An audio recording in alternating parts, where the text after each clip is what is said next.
Setting up the track saw for the first time is a series of simple steps and should only take a few minutes. First, place the track on a level piece of sacrificial material. Then, using a slot head screwdriver, loosen the set screws on top of the track adjustment knobs by turning them counterclockwise. Adjust the knobs to take out any play between the saw shoe and track, while still allowing it to slide smoothly. And then, retighten the set screws. The next step is to trim the anti-splinter edge for a calibrated zero clearance fit. To start, the depth stop should be set at 3/16 of an inch. Then, with the saw and track on a piece of sacrificial material, trim the edge. The other side of the track can be calibrated in the same manner. The DEWALT track saw and track have now been calibrated to each other and the system is ready for use. Blade changing is simple too. To change the blade, begin by pressing the trigger lock button.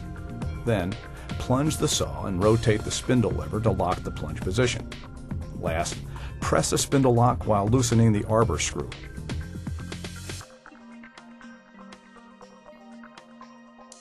When finished, the hex key stores securely back in the handle.